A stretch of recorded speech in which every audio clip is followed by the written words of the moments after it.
Good afternoon. My name's Jared. I'm the head coach at Tiger Strength Training.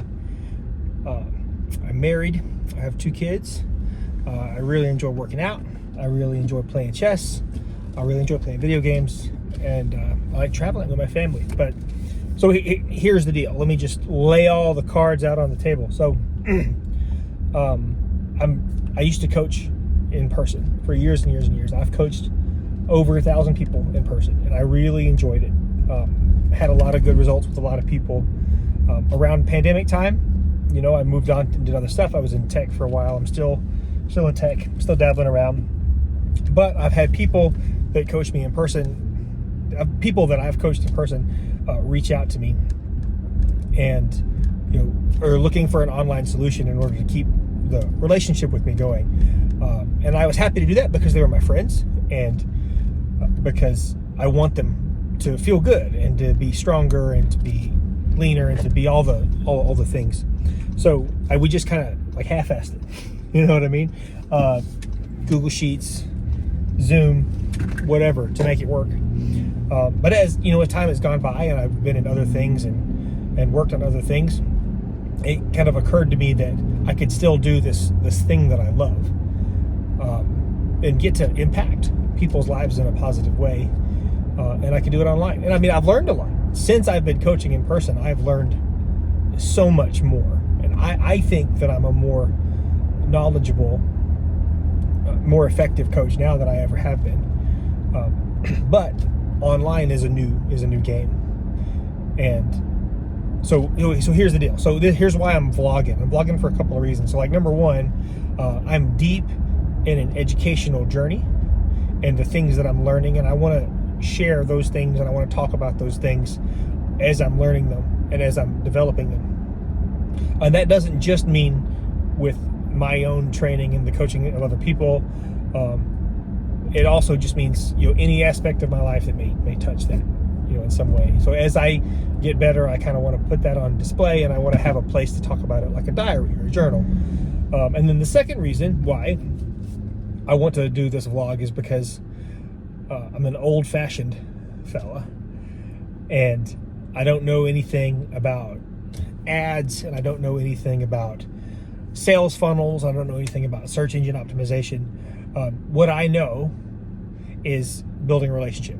And when I coached in person, it was the gym that I was the head coach at, my conversion rate for people who walked in the door was very high. And I'm not a good salesperson at all. But what it came down to was that I genuinely liked people, and I genuinely liked to help people, and I genuinely believed in the coaching that I could provide. And that was basically what that was. It was the impetus for a good relationship. So here's why I'm vlogging. The second reason is because I want to plant seeds for really good online relationships.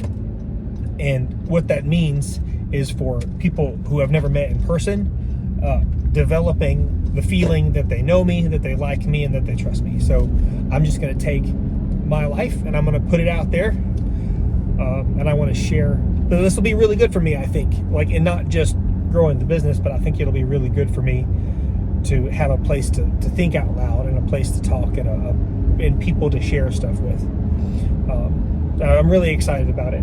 And also, I think it's really important that I challenge myself and do things that are outside of my comfort zone. So my first goal with this is to see what a little bit of consistency can do as far as growing the vlog. So I'm going to do 100 days straight of vlogging. That's it. And then we'll see what happens. If there's any traction, any growth whatsoever, and it ends up being useful towards either my educational, intellectual development as a coach and as a person, or if it grows my business at all, then hey man, I'll just keep doing it, especially if it's fun. But if I get to 100 days and there's no growth, and it's not fun, and it's just like a slog and a chore, and there's no benefit, then we'll stop. But definitely gonna get 100 days in. And then of course, if anybody ever watches this, the more questions you ask, the closer this is going to be to a dialogue. And a dialogue would be, infinitely useful for me for both of my primary goals for doing this. So please comment and,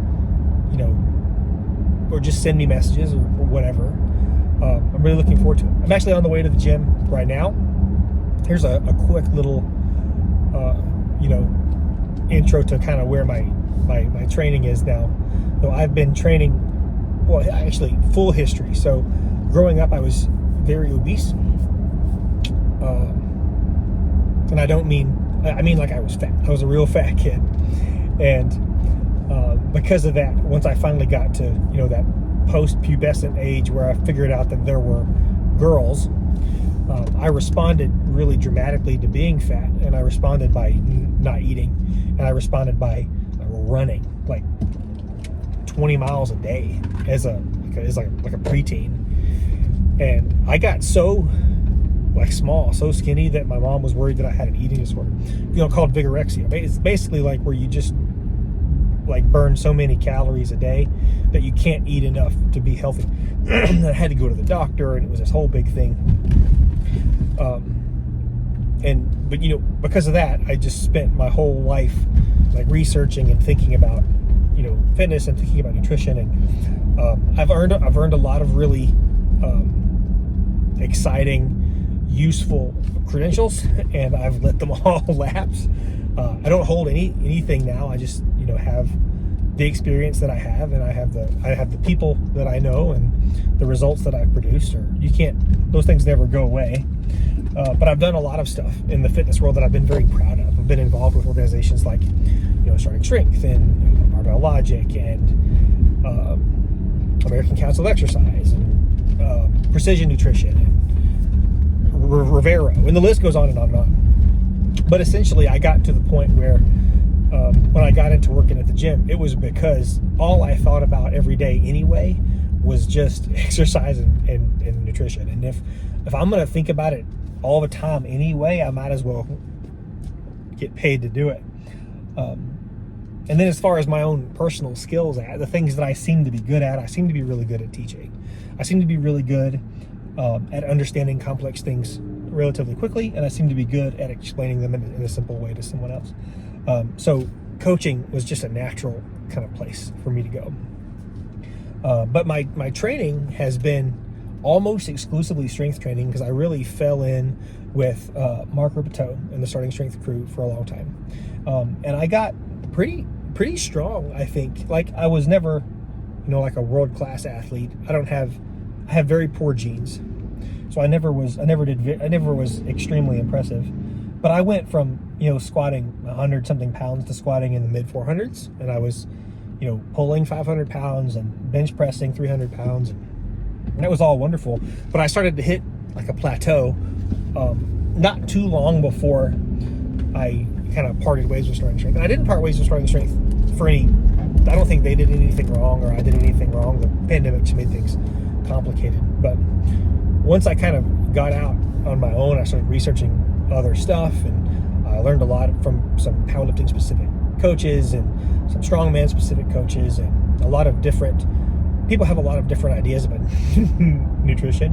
And just recently I've been learning a lot about bodybuilding, because we'll get more into that later. But basically I've broadened my horizon for my own training, and I've been doing a lot of new stuff lately. Because I want to see myself continue to get bigger, stronger, and leaner over time, and B, because I want to be able to help more people, and I don't feel comfortable asking anyone to do something that I haven't done and experimented with. So yeah, I think that's it. I think that's a good introduction. In the upcoming weeks, so I'm ramping up for a powerlifting competition in February. It'll be my very first one. And then after that, we're looking at strongman, Highland Games, maybe a bodybuilding competition one day, but that's a long way away. That's not a proximate goal. That's down the road. But these are all bridges that I want to cross at some point, and I want to, of course, learn about those things, and I want to share those things with you as I do it. It's going to be a lot of fun. Let's see, what else can I tell you about on our first day here? I do think that there's controversial, I hold some controversial opinions, and the reason why I do that, I think, is because I believe that the best thing that a person can do interacting in the world that exists now is to just not assume that you have all the answers. You know, so like, just because science says something is true, if it disagrees with your own personal experiment or with the experience that you see around you, you don't have to take it as gospel. And just because something makes sense to you doesn't mean that it's true. Like, it goes both ways. So there's a lot of nuance and there's a lot of complexity out there in the world, and there's a lot of stuff that we don't know. So I think that having a really good intellectual but humble attitude towards experimenting with things like this and discussing things like this, it's going to be good for everyone. And I'm really excited to share that with you guys. Let's see. Okay, about to pull up at the gym pretty soon. Tonight we are doing some, the compound lift is a full body curl, the way Ripito talked about it. And so Rip is a big fan of, obviously, using as much muscle mass as possible to move as much weight as possible over the longest effective range of motion. And if that's interesting to you guys, we can kind of break that down.